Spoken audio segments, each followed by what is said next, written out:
boys from the analyst panel. You guys have been doing a great job here to break down this game, but I think this is where it all comes to the epic climax of this best of 5 to kick things off. And I'm gonna be real with you right now. With the draft that Falcons are gonna be bringing to the table against the LPH, Leo, it's not gonna be easy. Yep, even before we go into our matchup, into the game proper, we have to confirm, folks, the assumed pick was indeed locked in. We're going to be seeing an Alucard in the grandest stage of them all so far in MSC 2024. This could be the most insane win for Falcons that we could ever see possible, because we are seeing Royal Milk on an Alucard EXP taking vengeance. Welcome to the Land of Dawn, and our very first best of 5 to kick things off here at the knockout stage is Liquid Echo on a blue side up against Falcon Esports on red. Now, this is very uncharacteristic of me to be optimistic about an Alucard, but hey, putting Brave Smite on it and building it semi-tank might be good. But now in mid, JP and Sanji putting PX7 and Kid X down to, well, a third of their health. Wow, that's a double TKO. I mean, Falcons Esports, they got to be real aggressive in the earlier stages. I mean, Royal Milk is not going to win this lane very easily, and for the most part of it, when it comes down to team fights, the only way I can see it happening is if the rest of the lanes are doing so well that Royal Milk can be the big cleanup rather than Dax. All right, so if you're saying the rest of the other lanes, mid and gold, not looking good, because look, Benny's getting bullied out. Here we go, 2v1 up top. Call it easy, forcing out a vengeance from Royal Milk, and that's going to be it, first blood. Instantly finding that chink in the armor and punishing it early. Like Wolf mentioned, level 3, find that instant gank, and Liquid Echo are on the board. So far, again, Sanford is incentivized to go aggressive, builds the casual Fury Hammer, and then can go ham from here. Like, you can just start greeting out. Because again, well, what's Alucard gonna do? I mean, that's true, and he will need some time to scale, right? Ideally, he would like to snowball, but looking at the items and as well as the emblem build so far, like, I'm mostly curious about the duality of the Bennies of the Bennyverse. Benny QT up against Benny on Harith as of right now. The Azure Blade instantly purchased, and I think this, I mean, both sides want to win their lane. It's not just about hyper farming. Yeah, but the only difference is Benny from Myanmar has to actually commit the fights. Benny Cutie from the Philippines can actually just look for the fight, send the SOD, and then join in. For now, they're going to take their time, and here's the first turtle dance of this game. Let's see how they approach it, because again, I'm not seeing level 4s on supports just yet. Yeah, oddly enough, you mentioned the turtle dance, which is more of the dance we're seeing, less of the Lord dance, because those almost immediately turn into turns. They almost just always collapse into a team fight, but the turtle dance, look at this, it's a thing of beauty. Coming in, Sanford forcing PX7 back into that bush, gets frozen a wee bit. Royal Milk taking control of that northern bush. Carl Easy clean secure. Yeah, this is the scary part. Now that JP is already level 4, at any point of time, he can initiate a fight that Liquid Echo can instantly capitalize on, and I think it might be towards this top side of the map. Oh man, Royal Milk, he's going to be taking a beating here. Oh wait, no, they transfer to the opposite side. They deny it. Yep, why walk? That's what's so scary about Liquid Echo here. They can basically call fights wherever, whenever, and given that they have 1,000 gold lead with the very little effort they're putting in, it's dangerous. PX7 put down half health, in goes Dax. JP from the side lanes, jumping in the shortcut. Down goes Kid X, one more follows, Dax falls. An instant response from Liquid Echo. And I was already curious whether Sanji really wanted to get the Metamorphosis from Roger, of all people, with the IMU, right? Because there's so many other valuable ults, but he held onto it. You can see that he's utilizing the iframes. Keep in mind, when you use IMU, if there's the transform subtext underneath that ult, you get all the other abilities. Yep, and he joined the fight as if he was Dax, as if he was the Roger, and that just pushes forward Liquid Echo's momentum even more. Now 2K ahead of their opponents. There's a interesting engage up here on Kid X. It's so tough being Kid X, man. Of everyone, I think, so far, he might be the only one who's actually comfortable. Like, he's the only one who can say, all right, I'm going to play defensive or offensive. When you say so, everyone else has to react to Liquid Echo. I think... Oh, man. I think it's going to be a little difficult here, but let's see what's happening across the map. All right, so far up top, Royal Milk is just holding his own. And again, Kid X is getting pushed out of his comfort compared to JP, right? But by JP, who is just doing everything he can to make this gap even larger. Now a level ahead, half an XP bar. Sanji not even leaving this lane, man. Picking up that enchanted talisman. And confirmed, Sanford indeed does greet out first build in the Hunter Strike as the turtle spawns. Now, for anybody out there who's wondering, man, is Falcon Esports really running with Royal Milk on this Alucard? To clear up confusion here, after investigation, and thankfully with Zipper in my ear telling me this, it is confirmed that FCon had made a human error and picked Alucard, so therefore they will continue the game with Alucard. And yeah, that's just the way it is. Uh-oh, Kid X with the I'm Offended. The fight continues. They take down Carl Teasy. A 3v1 gank squad. Down bottom, not much Benikid can do. Not at least at 5 minutes. This does open up a big objective for the Burmese squad. Here's your and then we go back into the matchup up top. Oh, just as we resumed. That was PX7 taken down. What happened there? Yeah, I mean, his flicker isn't back up, unfortunately. He lost it pretty early on, but now, oh! The shortcut.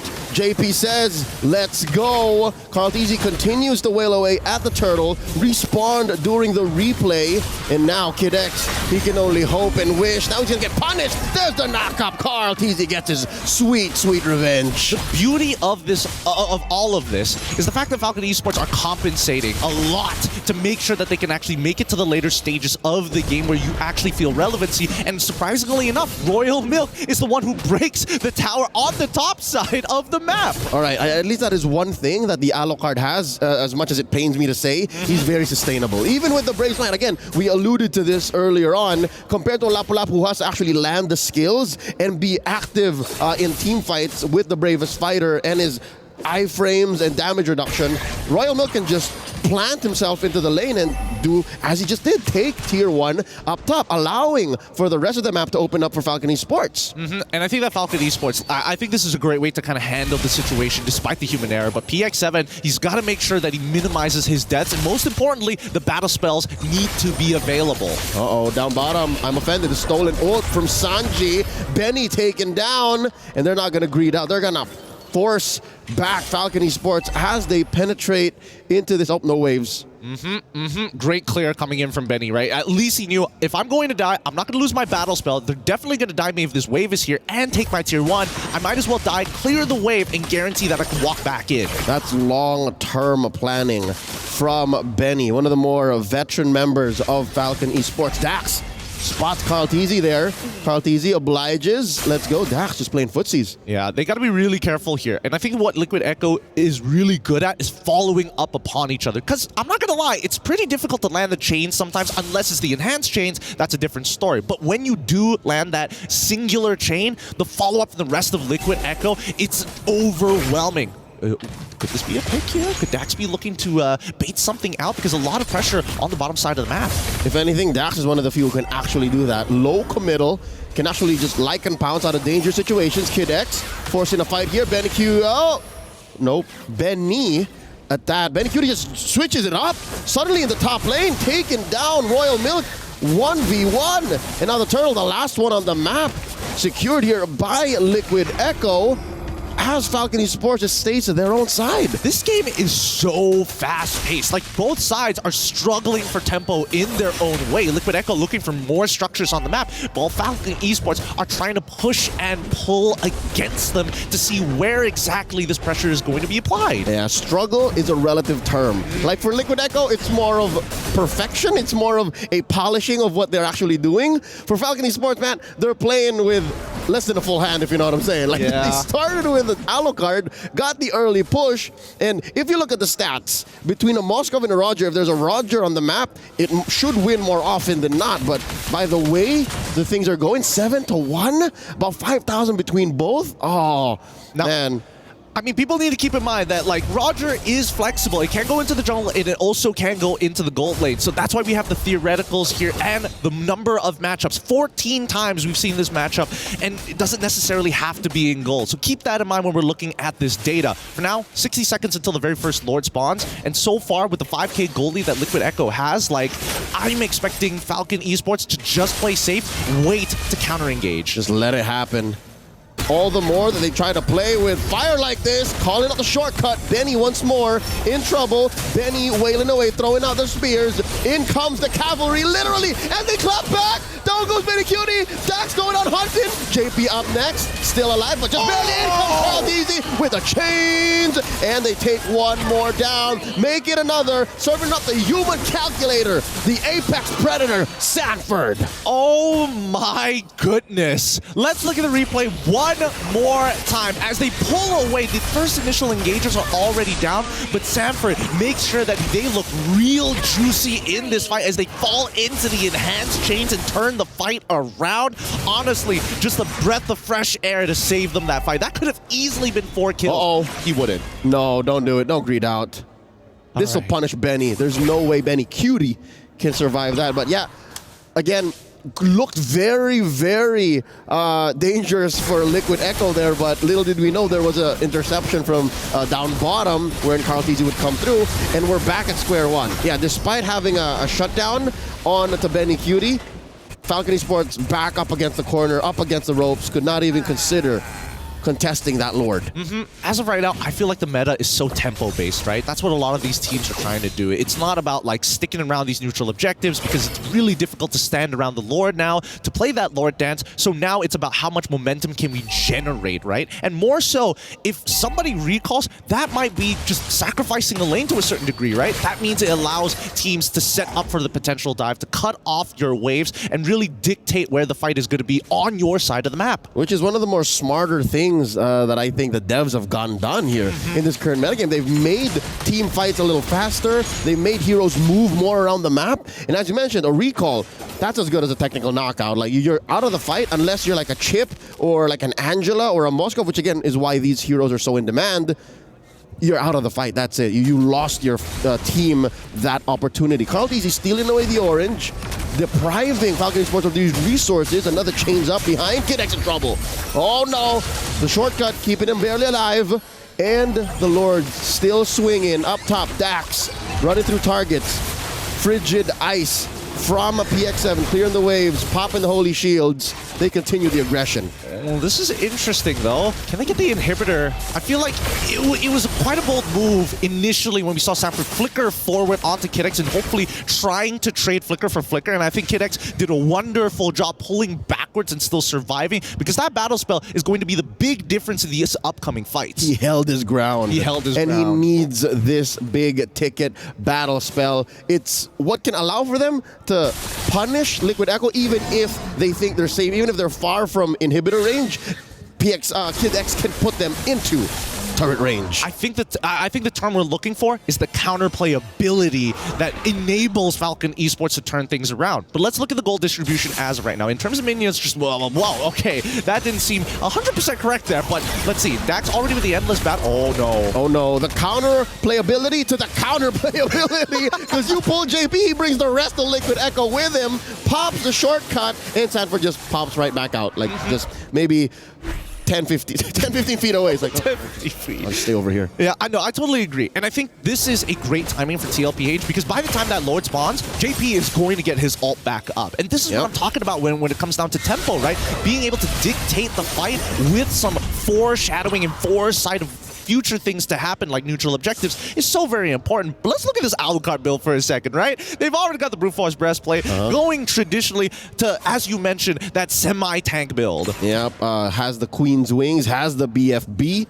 and I respect that, you know? Game knows game, so if this is what he needs to build, if this is how he needs to play, so be it. Also rocking that Vengeance. Again, we really haven't seen him last that much longer in fights. This hero is just not built for this level of play. So they're working with much less than they could. Now, the Lord just demolished here by Liquid Echo. As Benny Cutie works the opposite side of the map, Falcon Esports knows that this is the defense of a lifetime. Like, they just have to clear this Lord, and they have to save their base at least. Like, that's bare minimum. It's bare minimum for sure, but I definitely think that they haven't exactly set up checkmate angle in the most efficient way possible. However, even though they don't have checkmate angle, look at that EXP difference. Sanford just bought the Winter Crown, and I'm guessing that Liquid Echo, they're going to dive for an inhibitor. Yep, again, you're allowed to greed out in these kinds of situations. So he built the Hunter Strike first, went for a Winter Crown, and can now force a fight. Vengeance by Royal Mick already after the enhanced chains. Top lane inhibitor taken out. The base has been penetrated. Mid and bottom going to be up next. Lord still standing, taken care of by Falcon Esports. Good defense coming in from Falcon Esports. You sacrifice one inhib, don't worry. But now the second wave start to come through, and it's now desynced. Step by step, Falcon Esports knows what they have to protect. They know how they can keep this fight going. Now there's an enhanced wave down bottom. Sanford looking to make it stay. Goes down now. The jump in. The response from PX7. Down goes JP. But where's the clapback? Dax jumping through. Saves himself. Sanji with a stolen ult as well. Reset. And Kaldizi looking for one more. Pops the passive on the PX7. In comes Kid X after the conceal, sends Liquid Echo packing. Oh man, as much as I would like to say that this is an incredible defense from Falcons, they're missing 2 inhibitors, which is going to affect them in the next 85 seconds when the next Lord spawns. It's going to be difficult to walk out, right? Because now Liquid Echo have so much tempo and they can keep on holding it against Falcon. Oh, you want to walk up to the Lord? We'll just wait for the waves to push into your base. It's your choice. Yep, I'll have to amend my statements about Sanford greeding out. It's actually him just bum rushing builds. Like, he's just having such a good time, an easy time on the map. 3-0-4 on this Lapu-Lapu that he was able to build not just a full Hunter Strike, not just a couple of good defensive items, but also the Winter Crown. I think there is a certain level of foresight here, right? Because again, he's already got the Athena shield. He knows that Benny's going to be the big guy who chunks him out. And Dax, yes, he's already level 15, accelerated super fast into the game, but if he stops the Lycan Pounce reset, that's already a very big win for Liquid Echo. It forces Dax to actually take a step back and reconsider the options, even if he trades 1 for 1. And that's just Sanford we're talking about. What else the rest of Liquid Echo? Again, JP, a one-man initiation machine. Sanji, just ever the versatile Swiss Army knife of both engage, crowd control, damage, and then you have Benny Cutie, who we really haven't seen much doing, right? So that means he's just a soon-built artillery machine. Like, he's only really been working on turrets. I mean, he has only been working on turrets, but let's not forget, the last time we were casting Liquid Echo, I mentioned it before, it's about the insurance policies. And Benny, he's up there, he's just like, we got the premium on this one. He's got full build. He also made sure that he has the winds of nature, but at the same time, his counterpart, Benny from Falcon Esports, he's full build. That's right, yeah, so Benny is also a force to be reckoned with, has to be respected. Because again, yeah, Sanford does have the Athena shield, but that can only last so long. He has to pick a target. It has to be PX7, it has to be Dax, or maybe even Benny, but it's just one of those at a time. I think the hardest part is that even if they want to get multiple people, if you commit too hard on PX7, right now he doesn't have his passive, but when it comes back up, that's when Liquid Echo really have to kind of shift their objectives. But at the same time, right, when we're talking about the Frigid Glacier, it is a large area that it covers. It's a huge AoE, especially once you're kind of funneled in towards the crystal. Which makes Liquid Echo's job not impossible, but relatively difficult despite the draft having been compromised for Falcon Esports. Like, they are making the most of a bad situation. Now they're looking for the GG push. Mid lane up next on the docket. Massive Lord up top. Dax, but down to half health after 3 spears from Benny Cutie. A force of nature. Royal Milk here still holding on to his ult, holding on to his battle spell. Already a little bit of a pull from Sanji. The stolen ult from Kid X, and that's all very low members. Royal Milk falls.